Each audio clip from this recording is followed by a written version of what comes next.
Prakash Singh, hi. Hi, Sheikh Bashir from Hyderabad. Ambika from Mumbai, working professional. All right. Hi, Sarah. Thank you for joining us. All right. So I can see a few more introductions. Ravi, Ratika, pursuing BTech in electronics. Hello, Kishan. Hi, Lingana. Thank you for joining us. All right, Krish from MP. Great. So I think it's time for us to start the webinar. So I'll quickly introduce myself too. So I'm Shweta and I'll be your host for today's webinar. We're going to be talking a lot about cybersecurity today and we have a wonderful speaker join us as well. I'll give his introduction shortly. But before that, I'll quickly take you through today's agenda and what we are going to cover in today's webinar. So as you can see on the screen, we are going to actually start with what's changing in cybersecurity as we head into 2026, because we all know that there are a lot of changes coming in, and we're going to talk about why it's happening in the coming year. We are also going to look at the market side of things, basically the salaries, demand, open roles, and all the numbers that show why cybersecurity continues to be one of the most in demand careers right now. We are also going to explore how AI is reshaping both the sides of attacks and defenses. And this is one very important part of cybersecurity. From there, we are going to talk about the roles, which ones are growing, which ones will pay well, and which ones actually offer long-term career stability. We're also going to talk about the core skills and tools that you really need to build, followed by something a lot of you are here for, like a clear roadmap on how to become a cybersecurity leader. And towards the end, we are also going to be talking about the advanced executive program in cybersecurity and tell you a little bit more on the case studies, projects, and the curriculum. And we're going to end this webinar with a Q&A session. So we will address all your questions towards the end of the webinar. Before we begin the session, a few ground rules. If you have any questions, please post your questions in the Q&A box. A lot of times we see that the participants share their questions in the chat. What usually happens is we tend to miss out on these questions. So request all of you to kindly post your questions in the Q&A box. And please use the chat box effectively. Do not share any external links in the chat box, and let's keep this conversation relevant to cybersecurity. We'll try to wrap it up in an hour. So we would love to have your undivided attention. We will make this session interesting. And for your attendance certificate, something we get asked a lot by the participants, we will share a poll towards the end of the webinar. If you fill up this poll, you're going to receive your participation certificate, the recording, and the slide deck. And like you all know, you'll have to stay till the end of the webinar for it. And before we begin, I just wanted to ask if all of you are aware about Simplilearn. Are you joining us for the first time, or have you attended webinars with us previously as well? It would be great if you could all tell me in the chat.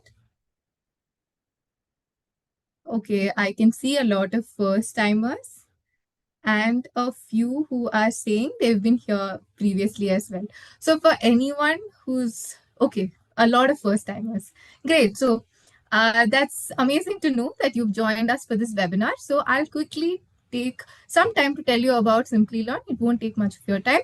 So what we do is we help our learners transform their lives by empowering people with digital skills and through courses especially. So we have helped over 8 million learners advance their careers across 150 plus countries. And we do this in partnership with industry leaders and top universities.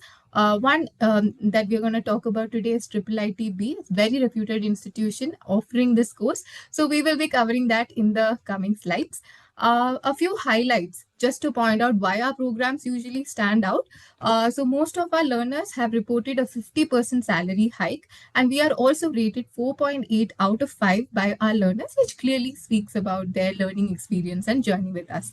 We also have a graduation rate of 80%. So in case you choose to join our courses, we rest assured you're going to have a smooth learning experience as well. Coming to one of the most exciting parts of the webinar, I'm very happy, and I think this is one of my most favorite parts, is introducing the speaker. So today, our speaker for today's session is Professor V. Sridhar, and I'll quickly tell you a little bit about him. So Professor V. Sridhar is one of the most respected voices in India when it comes to telecom, technology, policy, and future of digital infrastructure. He's actually a faculty member at IIIT Bangalore, and his work has shaped how industries think about regulation, cybersecurity, and also digital transformation. He has taught at some of the world's leading institutions, including Ohio University, American University, and a lot more, which you can see on the screen as I'm speaking. So we are genuinely learning from someone who has seen how global tech ecosystems evolve, not just in theory, but also on the ground. He has also authored multiple books with Oxford University Press and published over 300 articles and continues to advise businesses on how to navigate fast changing digital landscapes. So, what I personally love is that he has the rare ability to take something as complex as cybersecurity and make it completely clear, practical, and also relevant for your career. So, this is going to be a really informative session for everyone here. Professor Sridhar, we're thrilled to have you with us, and I'm sure everyone's waiting to hear more from you. So, it would be great if you could introduce yourself. Thank you, Shweta. You introduced myself, so there is nothing more to introduce myself, but I'm in charge of the continuing professional education programs at IIIT Bangalore. And we have partnered with Simplilearn for the past 5 years, 5 to 6 years. And we are glad to, take you through the landscape of cybersecurity as we move towards 2026. So this is the correct time for us to ponder upon what the world around us is telling about cybersecurity. So we can go ahead, Shweta. Yeah, sure. So I think I would start with a very crucial question. So we have recently seen a lot of cyber crimes surging. Attacks are getting smarter, especially with AI. So this brings us to the main discussion. So how will 2026 reshape cybersecurity careers, and what's really expanding, what's at risk, and what are some of the new opportunities out there? We would love your perspective on this. Yes. So the cybersecurity for the future is going to be very challenging because of the introduction of AI. So we have seen, for example, as given in point number one, there are a lot of AI adversarial attacks. The hackers have started using AI tools in order to break into information systems in ways which were not practiced ever before. And therefore, it has become very, very important for all the cybersecurity experts to understand the role of AI in cybersecurity. In fact, today I was reading through one of the articles which talks about the use of agentic AI in combating cybersecurity. So it is very, very important for us to be at the top of technologies so that we can counteract the adversarial attacks using AI tools. That is point number one. The point number two is that the attack surface has been expanding quite a bit in today's context. So we no longer are confined to computing within our laptops or desktops. Most of our computing takes place in the cloud, and therefore, and the clouds can be, public clouds, private clouds, and you have seen. I don't know whether you are following it or not, the CrowdStrike incident, which happened 1 year back, and also it happened just last week. The cybersecurity incident has crippled the world. I mean, meaning that the doctors were not able to perform operations. In the airports, people could not be checked in because everyone saw this blue screen of death, right? So that was the name for that particular cyber incident which happened, which crippled all the Microsoft Azure-based software in the world. So surface expansion is one of the key things. We need to be aware of where the vulnerabilities are and then plug it in. Even CloudStrike, which is one of the prominent cybersecurity firm, was not able to contain this adversarial attacks. That's point number two. Point number three is regulatory pressure. All over the world, cybersecurity has become very, very important from the regulation point of view. Even India, we have a cybersecurity act. Indian Digital India Act is going to be modified soon to counterattack cybersecurity. So which means that the businesses are in continuous pressure to adhere to security norms, including putting in all the security controls, doing due diligence. I don't know whether you know it or not. If there is an incident, cybersecurity incident has to be reported to what is called as Computer Emergency Response Team in India within 72 hours, right? So if it's not reported, there's going to be a huge penalty on the firm for not disclosing a cybersecurity incident. So this is going to put a lot of pressure on the firms, not only in India, but worldwide, in order to do regulatory compliance on cybersecurity. And the last one is the talent gap. That's why you are all here. So there is a huge, gap between supply and demand. There is a huge demand, but the supply of cybersecurity professionals has not met the demand. In economics, we say this, right? So if the demand is very high compared to the supply, your wage is going to increase, right? There's going to be more and more demand, and the wage for cybersecurity professionals is ever on the increase, right? So this talent gap has to be bridged to some extent for the advantage of businesses and firms. And that's one of the reasons why we have this particular cybersecurity program to fill that particular supply demand gap. Over to you, Shweta. Yes. Thank you for those amazing insights, Dr. Sridhar. And yes, this was prevalent in the news, everything that you clearly spoke about. And like you mentioned, there is a huge talent gap as well. So I would love to hear your thoughts on the market growth and scope of cybersecurity in 2026, because I think the participants would also be really interested to know more on that. These numbers speak for themselves, right? So cybersecurity market is growing at about more than 12 to 14% per year, and a compounded annual growth rate is about 14%. So which is out, I mean, it is more than the IT services industry's growth, and therefore cybersecurity is growing ever. There is a huge talent shortage. As we have discussed before, there is a huge gap between the supply and the demand, and close to about 5 million trained professionals are needed in order to fill that particular gap. Job growth, taking into account this particular gap, is very high. It's about, on annual rate, it's going about 30%. Cybersecurity professionals are always wanted. As you are probably aware, Bangalore is home to the Global Capability Center, GCCs, right? Most of the multinationals are located in India. Most of the cybersecurity multinationals are located in India, and especially in Bangalore, right? So even within India, there is a huge requirement for cybersecurity professionals. So the market size, it's 200 multiplied by 10 power 9, right? So that's the huge number that you are seeing here with respect to cybersecurity market. And the roles, companies, not only the companies which specialize in cybersecurity, but also any company which has IT assets wants to protect its IT assets, because for example, if Amazon goes down, the e-commerce website goes down, there are a lot of repercussions. For example, there is a huge reputational harm which is caused to Amazon, and people will think about buying it from Amazon and things like that, right? So there are a lot of intangible, harms which can happen because of one cybersecurity incident.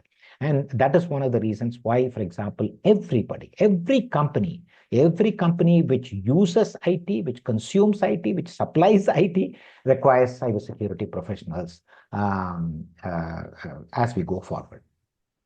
Right. And that's a very important point for everyone to note as well. That clearly speaks about the growth and scope of cybersecurity.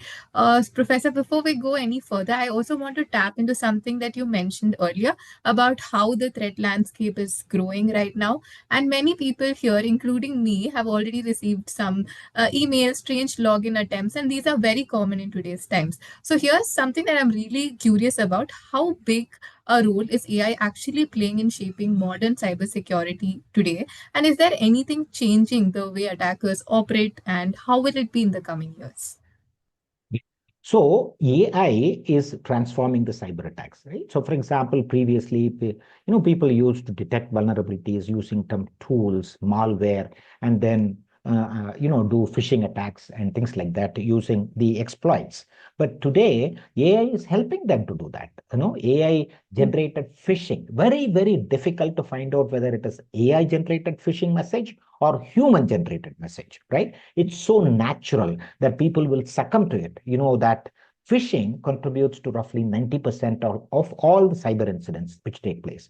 Even, when we are doing a training session for cybersecurity police in Karnataka, and they say that it is so difficult for anyone to find out the origin of the phishing message, and therefore very difficult to crack those cases. We have cyber forensic departments here in the state of Karnataka and also in India in very many places, but we are finding it difficult. The police are finding it very, very difficult in order to crack these cases because these are non-conventional in the sense, for example, non-malware intrusion. If there is a malware, you can put, for example, a patch in order to remove that malware, in order to protect the systems. But if there is no malware detected, it's not possible for the tool to detect it, but somehow it exploits the vulnerabilities in the system in order to perpetrate the attack.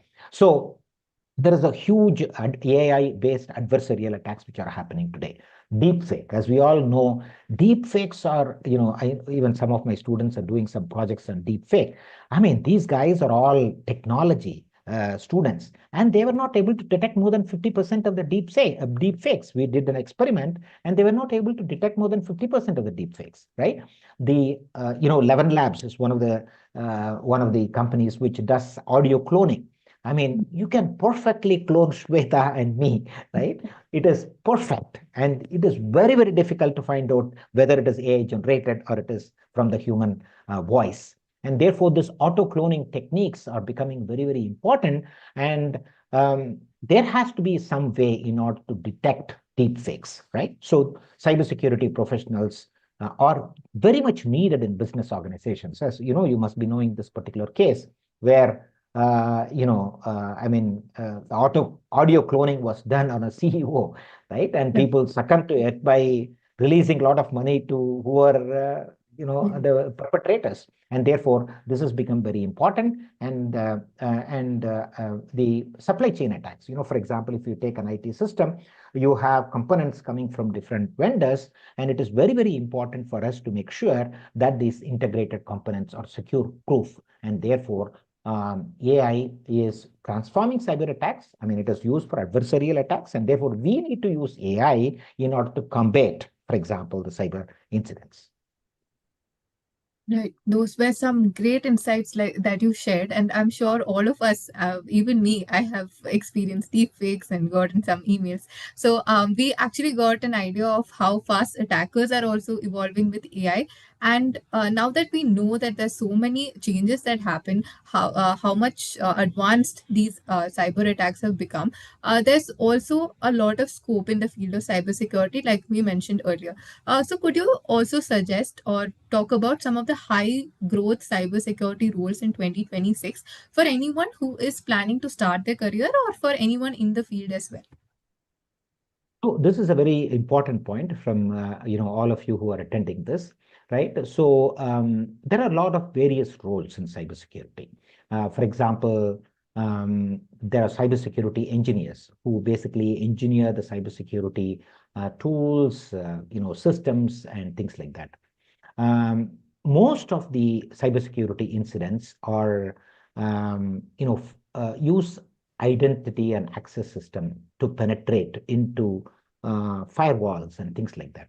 So identity masking is one of the important cybersecurity incidents, and therefore there are specialists who spend a lot of time on identity and access control, make sure that the identity systems are well protected.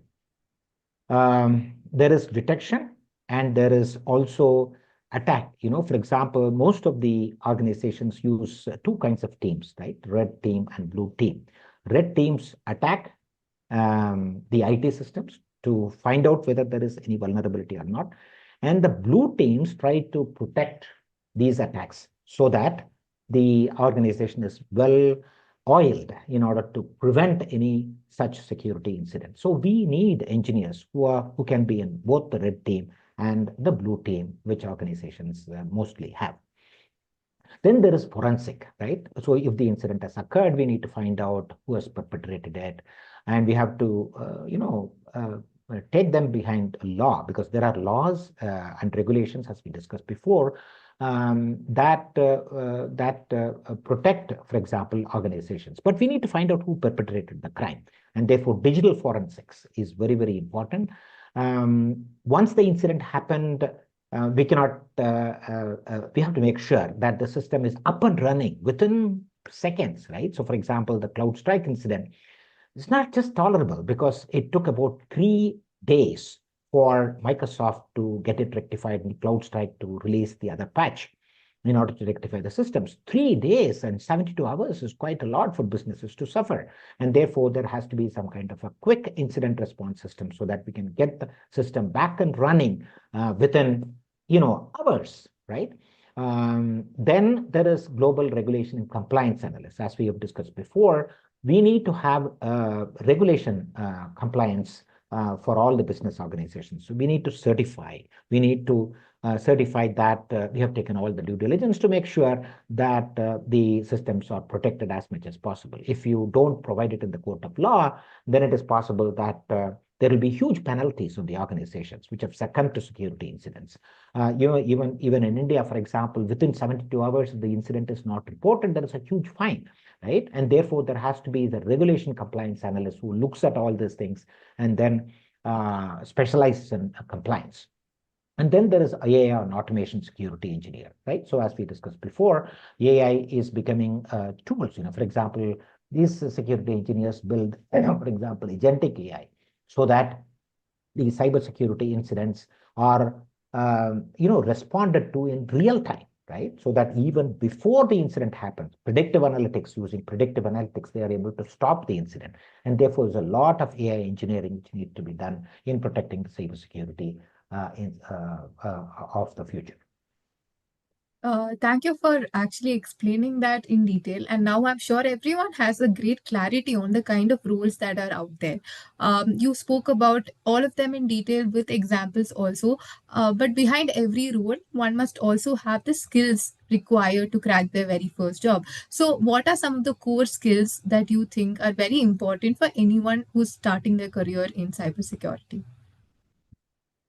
So, see, the last year Nobel Prize, 2024, the Nobel Prize went to faculty at MIT called Darren Asimoglu.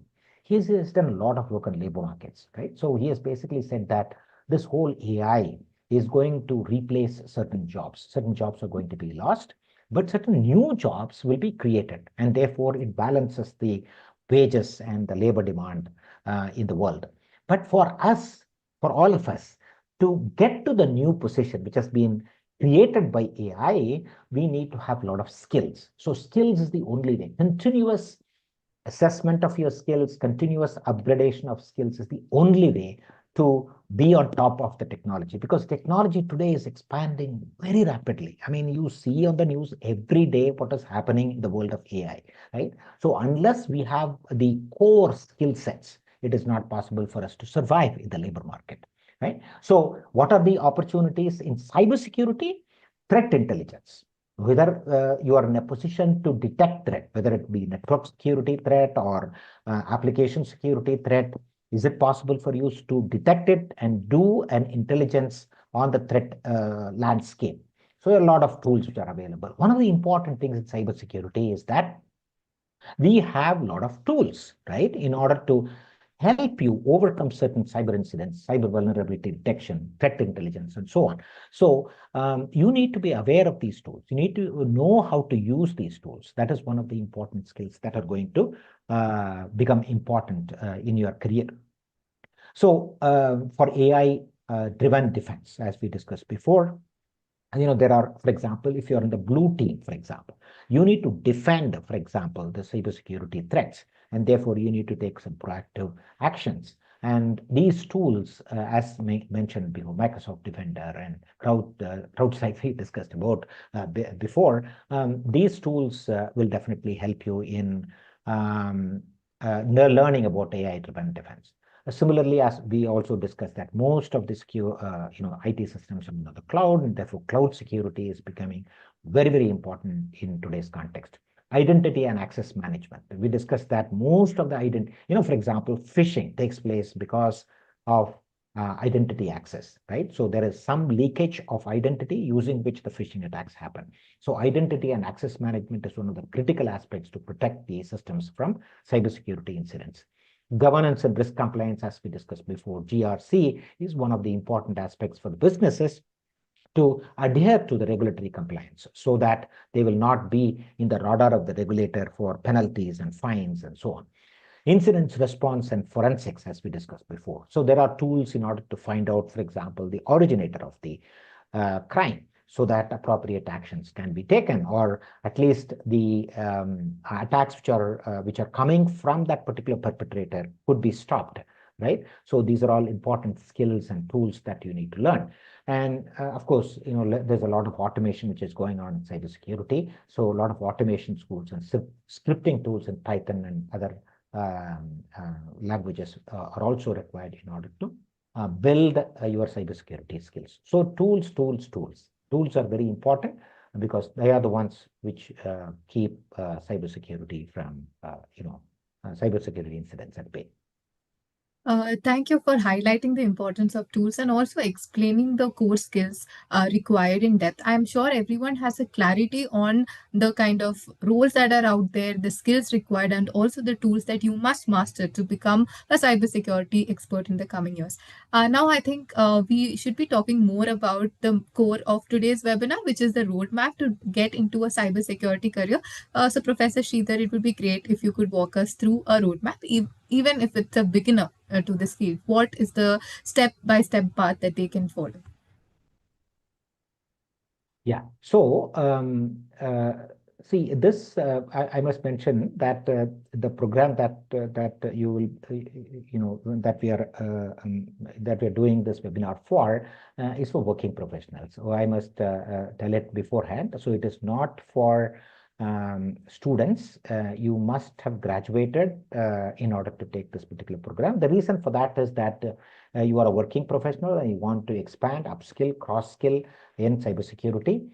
So how do you begin? We don't presuppose any sort of background, and therefore you start and then you build up your technical skills in cloud security, identity and access management, application security, network security, and things like that, right? And then after that, you will also have, in fact, you will have a class from me, a master class on cybersecurity regulation and governance. So you master the governance, risk and compliance framework. And then, there are a lot of frameworks which are available, for example, the NIST framework, or for the payment cards, PCI DSS regulations and so on. So these standards and regulations will help you to sort of align the cybersecurity compliance of businesses. Then going up, you move from technical to regulation and then move towards developing strategic thinking, right? So how, for example, we think about cybersecurity for the businesses as a whole, right? What is the architecture that we need to plan so that we protect all the business assets from cybersecurity incidents? Then the fourth one is very important. For example, you have a chief information security officer, and it's very, funny, but the chief information security officer, if he goes to the CEO and asks, say that you give me like 100 crores for me to build a secure proof information technology system, it will never go through, right? The CEO is going to ask that particular guy, I mean, what is the return on the investment? He will be very happy to give money to chief marketing officer or chief financial officer, which have, direct implications on the businesses of the firm. But chief information security officer has a tough job to sell, right? He has to really, really communicate to the CEO how, for example, cybersecurity is important for the organization, because the outcome of cybersecurity is very intangible, right? So, for example, if it happens, it ruins the company. If it does not happen, it is normal, right? So it is very, very difficult for the chief information security officer to convince CEO or the board in order to get approval for the budget required and so on. That's why it's normally called as lemons market, right? That's they called Asimov. There was an economist who discovered this term. Yeah? So security is a lemons market because nobody pays heed to security, right? And when it hits them very hard, right? And this is one of the skills that you need to sort of develop. And the last one is lead the incident response, crisis management, become a chief information security officer, stand for the company for cybersecurity. So these are all the roles that you can envision in your future if you're a cybersecurity specialist. So you start from technical skills and go on and improve your skills so that you sort of become a cybersecurity go-to person in the organization. Thank you for explaining that, Professor Sridhar. Like you all might already know, Professor Sridhar is also one of the program advisors and faculty of IIIT. So it would be great if you could also share with our audience what are some of the program highlights of this course and how they can benefit. Also, because this is an AI-powered cybersecurity course and it is rated #1 in India. So could you please share some of the highlights? Yes, yes. So a very important aspect, Shweta, is that we have introduced this AI-powered cybersecurity because previously we used to teach some, regular cybersecurity skills, but today it is becoming very, very important to introduce AI-based cybersecurity training programs. So, in this particular program, you will have a lot of online learning. I mean, we, IIIT faculty along with subject matter experts have built in a lot of video lessons, which you will go through. Then there are AI-driven techniques, AI tools, which are being taught in order to give you some idea about combating AI adversarial attacks and so on. A lot of projects, 100+ projects and case studies, which give you hands-on practice on cybersecurity. We also will have access to the live CEH version 13 training program with iLabs access so that you can become sort of, you're on the way to cybersecurity certification. So these are the various components. So it will have a lot of video lessons, master classes which are being conducted by IIIT faculty. For example, we have experts. I mean, some of the things which are not covered in the regular curriculum are covered in the master classes. For example, I cover a particular master class on cybersecurity governance and regulation. There is a faculty member at IIIT who specializes in automotive security. For example, all the vehicles of tomorrow or even today, for example, in the electric powered vehicles, they all have sensors, they all have IoTs, and they are very, very prone to cybersecurity attacks, right? So imagine the vehicle you are driving is, attacked by a cybersecurity and it stalls on the way, right? On the tollway. I mean, it is just not acceptable, right? So there is a lot of new ways of dealing with automotive cybersecurity. There is a faculty member who specializes in cryptography, right? So cryptography is a method by which you can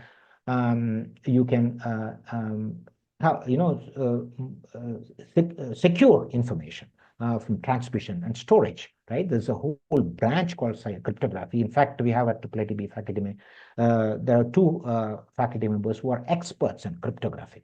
And there is a faculty member who specializes on network security. As we move, we are already operators have rolled out 5G networks. Most of us have 5G handsets.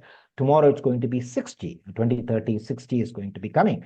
And therefore, what are the implications? 6G is going to be fully AI driven, right? Therefore, there are benefits, but there are also a lot of threat landscape. The threat surface vectors will increase quite a bit in the future. So there are specialists who talk about network security and so on and so on. Payment security, very, very important because digital payments is one of the ways to go in India, right? So we go everywhere QR code. And what happens if there is a cyber incident which changes the QR code and you send money to someone else, right? So there is a lot of certification which is needed for payment security and also a lot of things to learn about payments and digital payments.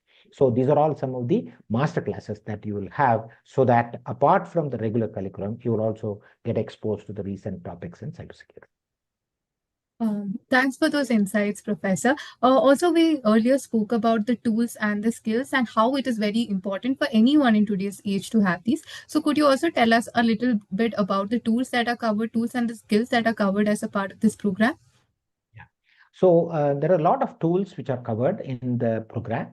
For example, there are tools like Nessus. I mean, you see, some of you, I think I just briefly saw in the chat what kind of programming requirements are there. See, one of the things that you need to do is to do Python programming, because there will be a lot of scripts which you have to write. It's not necessary for you to be an expert in Python. Of course, you have this. Platforms called Lovable and things like that. So you can always learn, for example, today using GenAI, Python programming, and that is very much required. Python programming and scripting is very much required. You should be able to write scripts. I mean, with Python libraries, you should be able to sort of create sort of AI, tools as well. You should be able to use that. Right. So that is the minimum requirement. Apart from that, we have tools. Nessus. Nessus is one of the very important tools for detecting network security and proofing network security. We have, of course, we can use a lot of Microsoft tools. So we also teach you, a lot of cryptography and public key infrastructure. We also teach a number of ethical hacking guidelines, so that if you're in for example, a red team, right? Red team does ethical hacking because they want to find out what the vulnerabilities of the systems are within it, and therefore these will be useful. So prompt engineering, for example, you can always use ChatGPT and prompt engineering in order to figure out, for example, what to do in case of an incident, right? So these are all some of the tools.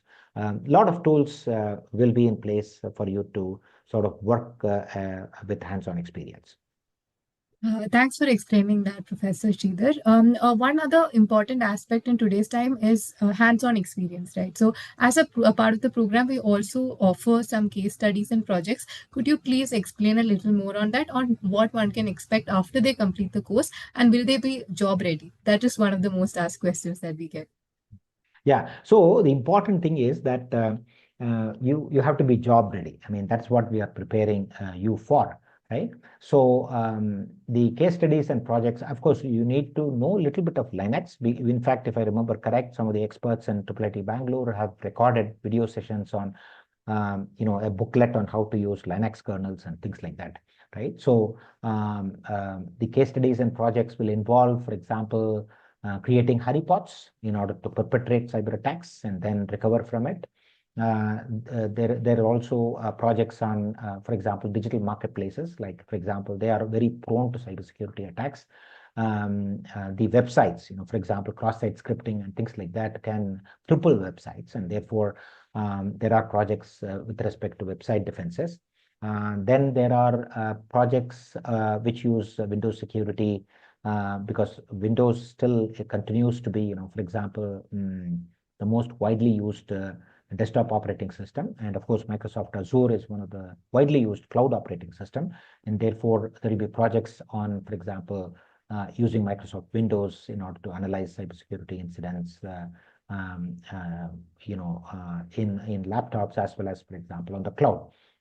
Then AI-powered offensive security simulator. We have built a security simulator so that you can script in AI commands using ChatGPT and other forms in order to create attacks and then defend them and so on. So these are all the various. Of course, there will be projects using deep fakes and digital forensics and so on. So these are all the projects that you will do so that you will get hands-on experience. Of course, backed by theory and video lessons that you will go through in the program. And the master classes will definitely help you in extending your knowledge beyond whatever is provided in the curriculum, so that at the end of the program, you will be in a position to sort of take up the role of a cybersecurity engineer or analyst or a threat engineer and so on. Thank you for sharing all of those projects with us. And I'm sure there are a few more projects. We have not included everything in this slide as well. We got a few questions about the course curriculum and what will be covered as a part of the program. So, could you please help us understand that a little better? Yeah. So the whole program is divided into courses, and courses are divided into modules, submodules, and so on, right? So every time you log into the Simplilearn learning management system, you will get video lessons and also other materials with respect to these courses. So first we cover the cybersecurity foundations, because we don't expect you to come from cybersecurity background, and therefore some of the basic aspects of cybersecurity principles, confidentiality, integrity, and access control mechanisms are discussed in the first course. And then we move on to network and infrastructure security. In fact, if I remember correct, one of the experts from the industry will also be providing masterclasses on infrastructure security. So all aspects of network security using tools like Nessus will be taught here. And the third one is application. So if you look at the whole program, there will be networks, and then above that in the layer is the application layer. And applications, both standalone applications, mobile applications, cloud applications will be covered. And security of them will be covered in detail. So for example, most of the applications interact or communicate with each other using application programming interface. So API threats are becoming very common. If you, for example, the cybersecurity, if there is a vulnerability in API, then it becomes really, really difficult to counterattack that. So these will be taught in course number 3. And course number 4, offensive security techniques. So for example, you have to make sure when the business systems, you have to make sure as security engineer and analyst that the systems that we deploy are vulnerability proof, right? There is as minimal, no system can be 100% secure. There will always be vulnerabilities because of the testing that we have done. For example, CloudStrike did not test the patch when it released it in Azure, right? That's one of the reasons why, for example, the blue screen of death happened. So nobody can be sure about 100% security, but using tools such as penetration testing, we'll be able to figure out how secure the system is so that it can be made stronger and stronger. That's course number 4. And course number 5 is about system security operations, center operations. Most of the businesses will have SOC through which they monitor cybersecurity incidents and take corrective actions, large organizations, and that is very, very important. Then we move on to course number 6, which is mostly about digital forensics, to figure out once the incident has happened, how it has happened, so that these kind of incidents do not happen in the future, right? So these are very important from regulatory compliance point of view, course number 6. And the last one, of course, we will do a lot of capstone projects, examples of which was given in the previous slide. And then there will also be exams. So you will go through this. There will be a lot of case studies, exams and quizzes, so that we use something called as continuous evaluation process, so that at the end of the program, you're all well prepared. And we want, typically the cohort size in our programs is about 40 to 50, and we want the cohort to move together, which means that nobody is left behind, and we'll help you so that you're all in the same level when you graduate from this particular program. Thank you so much for providing so much clarity of the curriculum and what one can expect from the course. So I'll just show you some additional highlights now. So we have, like mentioned earlier, this course has been rated #1 in India by Livement, a very reputed newspaper. And the certifications that you get after completing this program are from IIIT, a program completion certificate, and you also receive a Microsoft Azure certification as well. And the eligibility criteria for this course, like Professor Sridhar mentioned, is preferably 2 years of work experience and a bachelor's degree with an average of 50% or higher marks, and a basic understanding of programming concepts as well. And we have some of our learner experiences on the screen.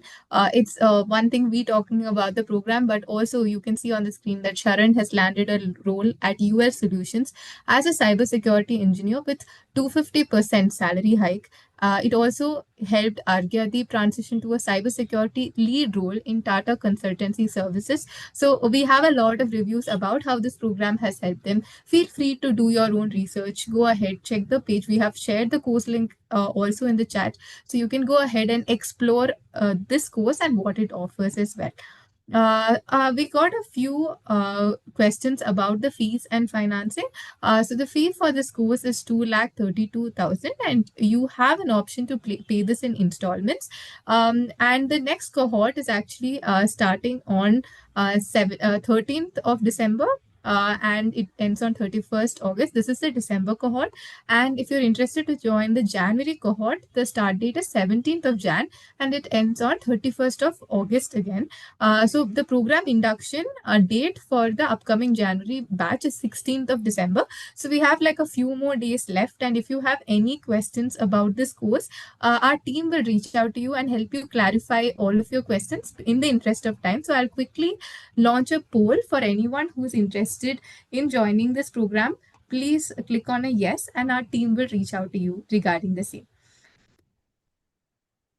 All right, so I have launched the poll. Please go ahead and share your responses. And in the meantime, if you have any questions, you can feel free to ask us in the chat box or in the Q&A box as well. All right, so I can see a lot of, I'm just checking the questions. So there's actually one question, Professor. Which programming language should we have to focus on for a cybersecurity professional?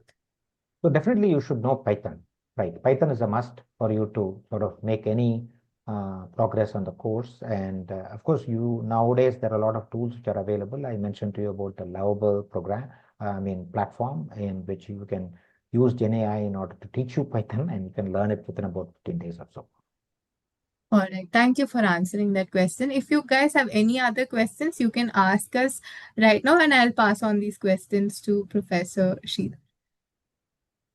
So somebody, I think Anil has talked about a lot of tools. See, the tools are just evolving as we speak, right? So we can only cover certain number of tools for which we have access, and we also have license to provide on the platform. So I have to just look at whatever firewalls we will definitely cover, but the specific tools may vary, depending upon what we have on the platform. Right. Thanks for answering that. There are a few questions about the major difference of cybersecurity in definition and also used in daily life. I think that is what Yeah, this so was. there are a couple of things. For example, so cybersecurity, if you look at it, it impacts individuals like you and me. We succumb to, for example, phishing attacks or blackmailing and things like that. It affects organizations at a larger scale. For example, the IT systems can be hacked, and very, very, copyrighted intellectual properties can be stolen, and the customers' data can be misused and things like that. That is the organization level. Then we have at the country level. For example, as we speak, we must be reading it in the newspapers. There is something called a cyber warfare which happens, right? So, for example, possible to start a drone and then using using cyber attacks and embedded in the drones in order to attack countries. So that is at the larger macro level. Countries are engaging in cyber warfare. So it is at every level that is impacted. So what we will cover in this program is mostly related to how cybersecurity is present, how cybersecurity is important, how to protect organizations, businesses, right? Because all of you will be working for some business or the other. And therefore, the focus of this program is not on individuals or cyber warfare.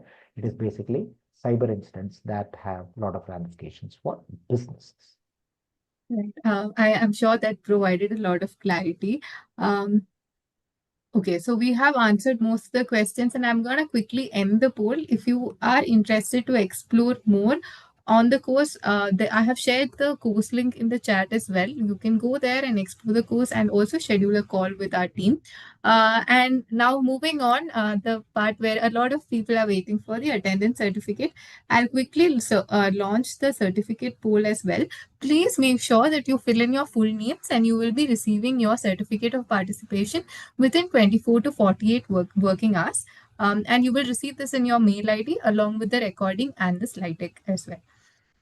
So, as you are filling up your names in the form, I think I would like to take this time to thank Professor Sridhar for such a wonderful session. We got some great insights.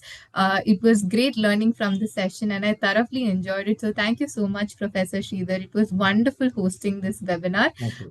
And before I end the session, I also would like to hear one piece of advice that you would like to share with our audience. Thank you. Thank you, Shweta. So one important thing is this program, whatever program that you enroll in, is going to be really, it's going to demand a lot of your time, right? So we need commitment. All of you or most of, I mean, in fact, Shweta has pointed out earlier that we don't enroll students. So you should have completed, and then you should have some kind of work experience to appreciate the program content. And therefore, you will have your own professional commitments, personal commitments, and so on. But this program requires you to spend roughly, 12 to 15 hours per week of dedicated work. You will have a lot of things to learn using video lessons. You will have master classes. You will have assignments and things like that. And therefore, if you plan to take it up seriously, and then you do your work, and definitely hard work will pay off. I always take a lot of inspiration from athletes, right? So, for example, in Tokyo Olympics, there was a lady called Sifa Hassan of Netherlands. She was supposed to be a gold medal winner in 1,500 meters, but in the heats she fell down. Okay, so this is there on YouTube. You can watch that. So everybody said that, oh, Sifa is gone and she's not going to make it. She got up, ran, and then she came first in the heats, and then she went on to win the silver medal in 1,500 and gold medal in 3,000 meters. So that's the kind of spirit. Roger Federer, even when he is 102 degrees, right, when running fever, he will be there on the court, right? So my message, Shweta, is that hard work will definitely pay off, and you need to have some dedicated time for excelling in this particular program and taking, maximal weightage from this particular program. Thank you so much for that wonderful advice, and I'm sure that that will be helpful for everyone who's a part of this webinar, including me. So that was great advice from your side. I also want to tell all of you that I'm ending this poll. I see a few comments about you not receiving the certificate poll.